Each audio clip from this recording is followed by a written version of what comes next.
Hey you guys, good morning. So it's been a while since I've popped on here and done a video. I always feel kind of awkward like staring into a camera and talking. But I realize that you guys, we communicate through this. So anyhow, we have had so much go on here at our homestead since the last time that we popped on. I believe that one of the last videos that I did was talking about the coccidiosis in our baby chicks. We lost several of our baby chicks that we had gotten. And one of the things that I learned is that I would rather buy from a local breeder than buying from a big box store. So, and I had read some things and had seen some testimonies from people that have not had very good luck with that. I think it was one of those things where like, you don't know until you know until you know. And that's one lesson that we learned from that. So we did have 4 make it from the big box store. We have 2 Buffies and then we have 2 Easter eggers. So that has been a blessing to see them integrate into our flock. And we also got some from a local breeder, my friend, who is the one that hatched out our original garden flock hens and roosters. So we had her hatch out some. She had some in the incubator when we bought the other ones from the big box store. So there was like a 3-week, I believe it's like a 3-week gap in age. So we had them in separate brooders for a while until we integrated them. And then that's when the coccidiosis kind of took over. So happy to announce that even through integrating them for that several days before the coccidiosis popped up, all of those ones from the breeder were fine. So that's another telling sign that maybe going with a local breeder is probably the best option, because none of them actually got it. And they were treated among the rest of the flock, but they never showed any signs. So anyhow, so we have our main garden flock and then we have our pasture flock. So I'll take some video clips and pop them in here too. But right now we are going to get started with our bread baking, because we just got done with homeschool and went through our whole morning routine. So now we're moving on, getting ready for lunch. And although we're not having the bread for lunch, I need to get some prepped for the rest of the week. So here we go. Okay, so the lighting in here is not the greatest. Okay, so the lighting in here is not the greatest. I need to get these bulbs switched out for maybe some more like white lighting, but I really kind of wanted to go incandescent. So I don't know if you guys have heard the benefits to going incandescent versus LED. Look that up, do some research on that. But there is a lot of health benefits to be gained from going incandescent versus LED. And right now ours are LED because we just built our house. So anyway, not the point of the video, but side note, I always get sidetracked. So I have my 4 cups of water. The recipe that we're gonna do is from the Food Nanny Rescues Dinner. I don't know if you guys have that. Comment below if you guys have this book, because I love it. So many of my recipes, things that I make, pizza dough, come from this book. So we're gonna use the white bread that she has in here. My boys all really like it. We did sourdough for a while. They're just not fans. So I may try that again later in the future, but right now they're not a fan. So let's get this propped up here. And we got our 4 cups of water, and then we're gonna add our 2 tablespoons of yeast. And I store my yeast in this. The rest of it, like the bulk excess, goes in the freezer out in the garage. So we've got 2 tablespoons that we're gonna mix with our warm water. There's 1 and 2.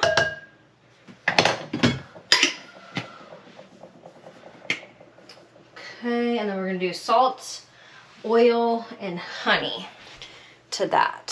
So we'll do our salt. We have 1 tablespoon of salt. Add that there. And then 1/3 cup of oil. And it says canola oil, but I don't use canola. And I don't use vegetable. Again, health benefits. And health risk. But anyway, 1/3 cup.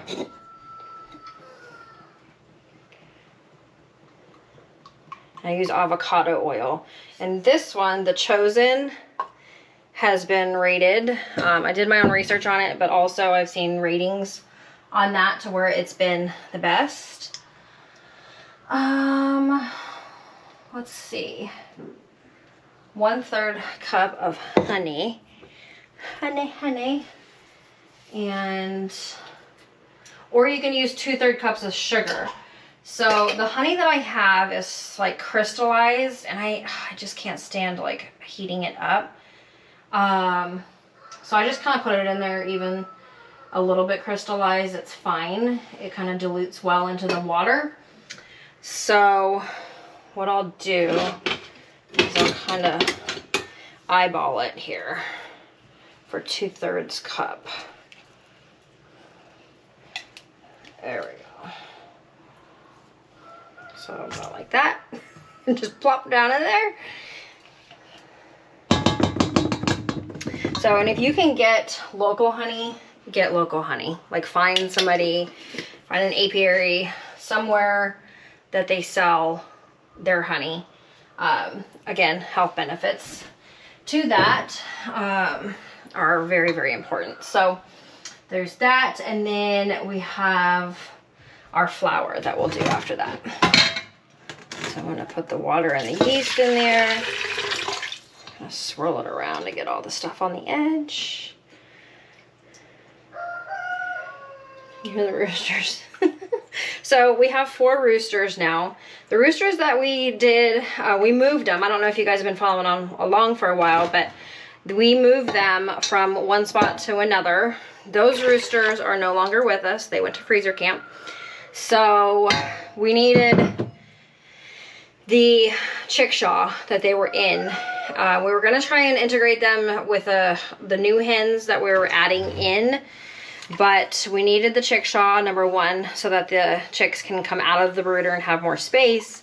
But then integrating them with the new flock and the hens, we were just not comfortable with being new to all of this. So, and they were showing some aggression. There was one that was just getting a little bit too aggressive for comfort, and with kids, we're not messing with all that. So, the other 2 we did try to sell, but then nobody got them. So they went to freezer camp, and then we used the chickshaw for the new flock, and turns out there's 3 roosters. So kind of the way it goes when you're doing chickens, especially for barred rocks, it's hard to tell. There is some ways that you can tell with like checking the wings. Apparently there's like the wings that have the 2 edges are female, and then the ones that are just kind of flat straight across on their wings are males. And then there's like spots on their heads when they are just hatched, but you have to do it like right when they're hatched. And we, for the most part, with our chicken lady friend, Rebecca, she's amazing. I actually asked her to be my mentor because I was so new to it and never had done chickens before that I was like nervous. So if you can ask people to be your mentor, it's gonna greatly benefit you. Like, be willing to be new and be willing to like not know a thing, and that's okay. So anyway, she did sex them, and again, it's hard to get all of them right. So we did end up with 3 roosters, and we have one that's more dominant right now, and then the other 2 are not. So he has mating rights. And then the second one in line is very, very sweet. His name's Garth. So there's Luke, that's the dominant, and then there's Garth. And then we have Jason. Jason is just like, he's like that kid in class that was just a pain in the butt. Like that pain in the butt kid that just picked on people and like just was a nuisance. That's Jason. So we'll see if he makes it or not, because he's just kind of tormenting some of the hens for no reason. So sometimes I feel like he's like trying to mate with them, and then other times he's just like chasing them, like aimlessly chasing them. So yeah, we'll see about him. So anyway, I got all the ingredients in here. I'm gonna start adding my flour. I'm gonna grab my flour from under here, my big bucket. I keep keep all my extras underneath here, and some of my canning stuff and some more baking stuff. If you don't use Azure Standard, you're missing out. I'm telling you what. You can get flour for pretty good pricing at like the grocery store, like the MacArthur's is a good one. But then you have a bunch of single bags, and I like having just one bag down here as extra until it gets put into the buckets. So, and then I also get a bunch of their other stuff. Like I get organic cheese and like a huge block of it. And then I just cut it up and then freeze them into Ziplocs. And then that way you're avoiding a lot of the chemicals from when they have to like shred it to keep it from sticking to each other. So I get that. I get organic sugar from there. I get the heavy whipping cream. Let's see what else. I mean, I've got molasses. I have like a 5-gallon thing of molasses. I've got a 5-gallon tub of honey. I do my apple cider vinegar. So, because I found that you can get organic products from the stores, but it's not going to be able to like be bought in bulk. A lot of times the bulk items are not going to be organic because not as many people are buying it. So, and then you have to watch for the whole marketing thing with like organic, because organic can mean it's just grown from the ground or it has a mom, right? So you have to actually make sure that the process of how it's grown and how it's processed is organic. That's what you're looking for. So I found that I can trust Azure Standard and the farms and the sourcing that they go through more than just any brand at the grocery store. So that's why I use them. I can leave a link in the description.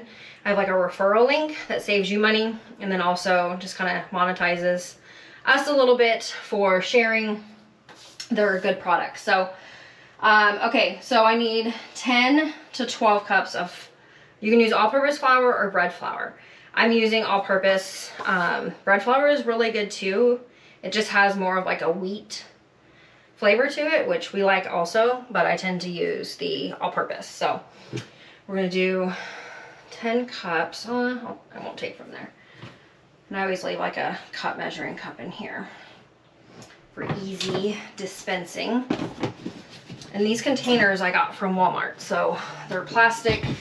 I've seen like some of the harder plastic ones and some of the glass, but Peyton likes to get in here and make things, so I don't really like to use a whole bunch of the glass. So I use those plastic ones. Plus they're better priced and they hold quite a bit. So there's 2 cups. There's 4. This is a 2-cup measuring cup. There's 6.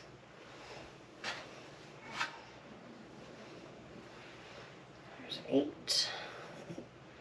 And I'll stop there and I'll add in the extra if I need it. So I always have my dough hook.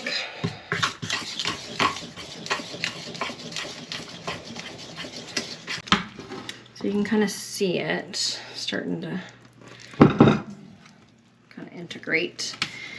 So anyway, yeah, it's been a learning curve, guys. It's like, it's not for the faint of heart, I'm telling you what. It was tough. Losing those chicks, man, that was like so hard. Whew, it's tough. I thought like, I mean, I was rattled, like really rattled. Like nobody wants to have like loss of life on their farm, you know, or homestead or whatever you got going on. So we actually have learned about, I'm teaching a class, it's called Farming and Food, and for our homeschool co-op. And it is such a blessing to see them just like start to understand where their food comes from. And I'm also a health and wellness coach. I don't know if you guys know that, but which basically means that I learned a whole bunch of stuff about health and tested on it. So it's not like it's difficult, but I did that because of the health issues that my family was going through, and I wanted to figure out like what was happening at the root of it all. and kind of learn things that I can do to help my family, improve our health and our just lifestyle and quality of life. So that's why I did that. But anyhow, it's neat to see. We learned about like sustenance farming and commercial farming. It's just kind of interesting to see. And then there's cooperative farming. It's just nice to teach the kids and have them learning more. So not just my kids, but other kids, because I feel like our society has such a disconnect. Do you guys feel like that? Like there's just this massive disconnect of where our food really comes from and where it really doesn't come from. Like processed foods, where does that come from? How is it processed? What's added in there, you know? The ingredients and the pesticides of things and how that's processed. So even though you think you're getting something fantastic, it's actually causing health issues within people. So anyway, I digress.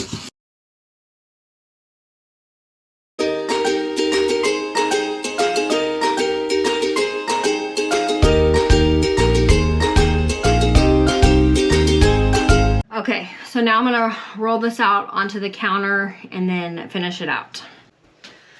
Okay, so I'm gonna add some flour to my surface here so it doesn't stick as much. Okay, and then I have my dough scraper, which helps when it sticks to the counter. Let me get this kind of integrated a little bit more. When I roll it out, it's not in a million pieces.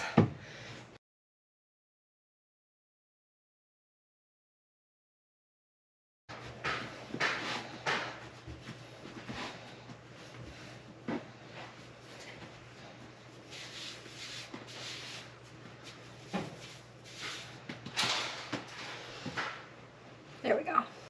Okay, so I'm gonna put it in here. There we go. Set it down in there.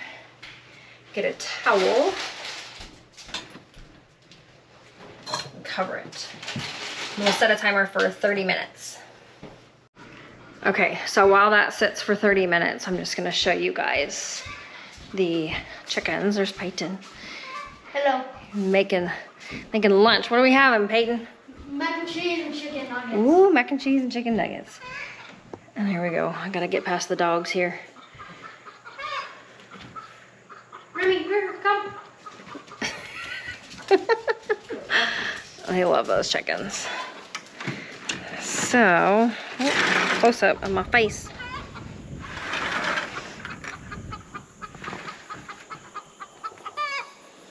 There's some of the chickies.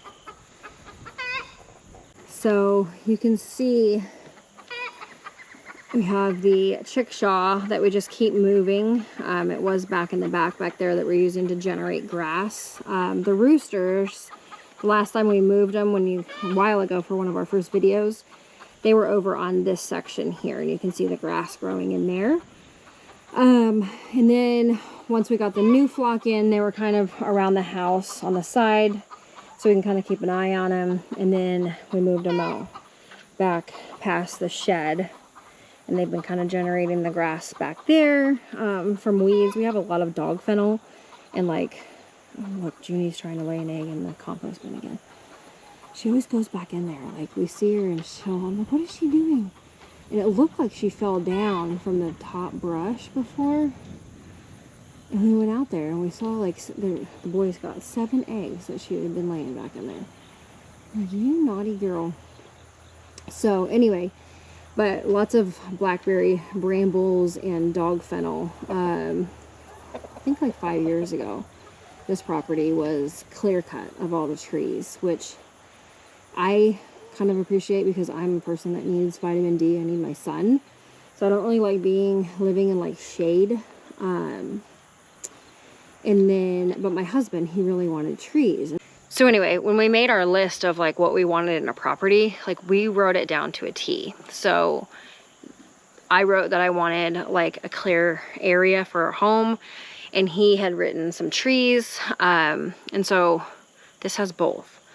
And while there's not a lot of trees, there's trees on the perimeter. And then we're gonna be planting some trees, but there's also trees on like the back half of this property. We're only on right here, like the first like 5. So there's another 11, at least 10. Part of it might be the driveway. But at least 10 acres back there that are completely undeveloped. There's like tall trees and bushes and trails for the boys to ride, which was another thing that was on my list. So anyhow, look who we have here. Hi, girl. Hi. Hi, sweetheart. Hi, pretty. Hi, that's Rhea. So we have bands on their legs. What is it? What? So we have bands on their legs, and we named them all. Down there at the bottom is Lily. We call her Friend because she's just so friendly. But she has this like growth. See her behind, like the way her feathers go down, and there's like a hump there. I don't know if you can see it. Can I? Anyway, but it goes down instead of like up like the rest of them. And so we call her Saggy Butt or Droopy Drawers because it's just so funny. She's very unique, but she's so social. We love it. Huh. They're eating some beef. We made some shredded beef, barbecue shredded beef. What are you doing? Want me to get you on camera? No. No? You camera shy? So anyways, they're eating some beef. I threw down some cucumbers that they've also pecked the seeds out of over there. We've got, who's in the front there? Oh, that's Luke. So Luke is down there next to the beef there, rubbing his face. He's the dominant. And then over there's Jason. And he's the pain in the butt one. Huh. I'll show you the video when we're posted, okay? Okay. So, anyway. So yeah, so we have the chickshaw, and then we have the garden flock. We've got Domino over there. He's one of the original ones that we had. And then we have 8 hens in with him. These guys in the chickshaw here, we have 3 roosters, and then we have 18 hens. So we were reading, and I've talked to other people about it, that you should have, it says 6 hens per rooster for fertility. To make sure that all the eggs are getting fertilized, and then you should have 8 hens per rooster for protection. So that's kind of the ratio. So this way we're kind of right at that like fertility rate, which works out. So if we needed to hatch out some eggs, then we can do that. Look. And then we got these guys. They are not fully trained. They're somewhat comfortable being around the chickens. Like he'll come out, Rooster will come out just fine. She has some hesitancy getting past them when they're out free ranging, but both of them are fine coming out and being around them. It's just getting her past the chickens from coming outside.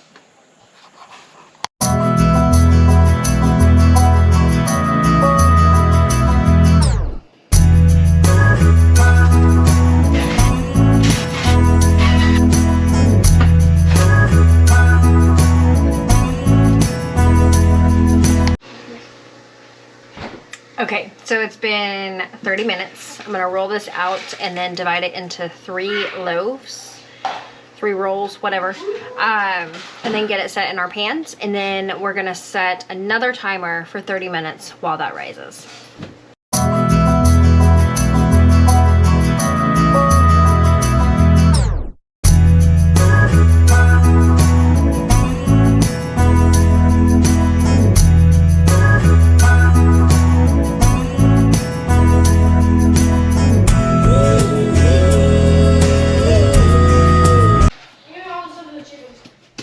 Overthink it and roll it out a million times. Some people do, and that's fine if that works for you, but this works just fine. So I'll set that in my small loaf.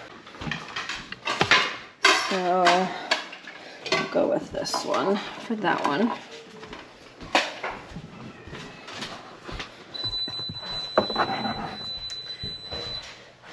Okay, so now we'll take the 2 other ones.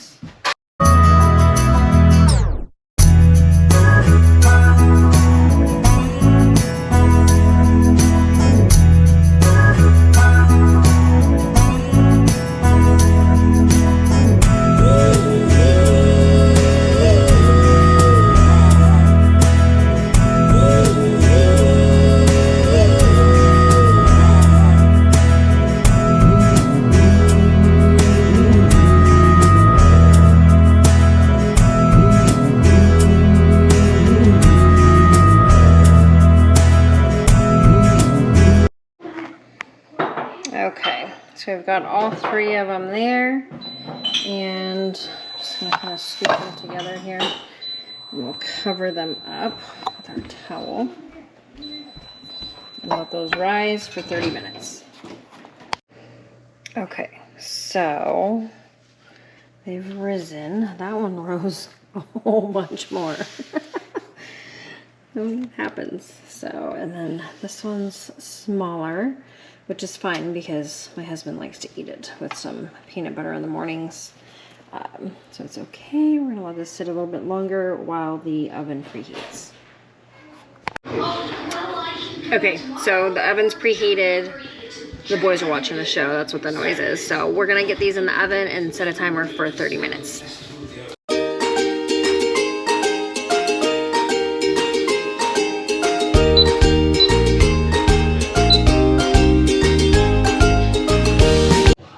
Okay, so timer went off. We're gonna take these out and see how they look.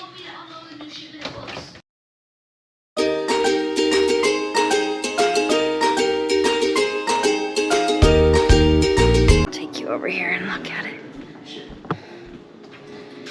So, noses. They turned out good. Put you down here. Okay. Uh-oh. Dick, when I touch this. There we go.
So I'm going to take out the bread from the pans, and then we're gonna get it on a mat to cool down.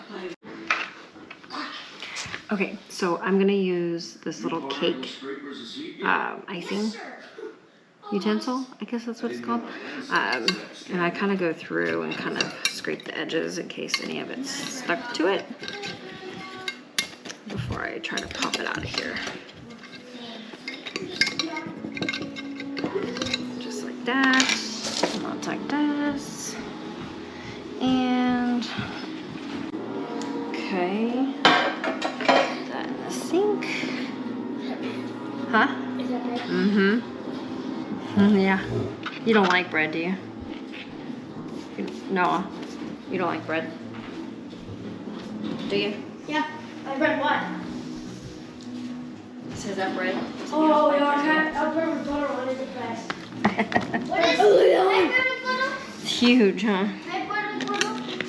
Butter. High bread with butter? Oh, it's beautiful. High bread with butter? just came out of the oven. It did. Butter. Oven fresh. Butter. Yeah, I'll get you guys some after I get these out of the pans. Butter. I really like the bread.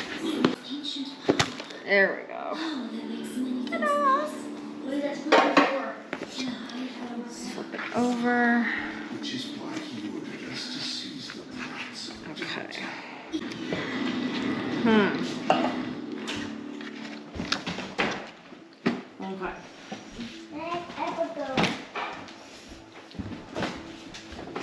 Dogs are in here getting crumbs off the ground. Dogs like bread too, huh? No? Yeah. Okay, scooch it back.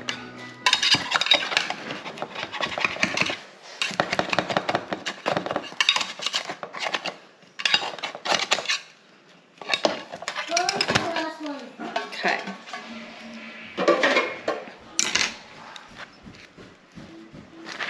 There we go.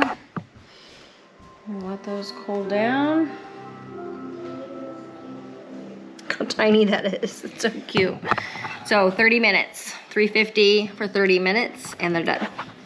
Sorry, I'm concentrating here. Great. Concentrate on this. Yeah, let's see the steam here. I'll take it. Yeah. What do you think is just Y'all, look at this. that has to be something. It is beautiful. If you had, that's a mystery you want to solve. Like, you know, you solve mysteries. It's easy to The boys are already eating theirs too.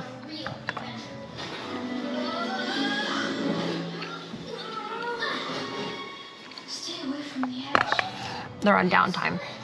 So at 1 o'clock, we have free time. And then at 3 o'clock, we have downtime. So that's where I go in the other room. I have 1 hour where I'm like in solitude to kind of recoup myself and my energy and get my center. So anyways, it's so warm, you guys. Anyway, I think that's gonna be it for today. We'll catch you on the next one. Bye.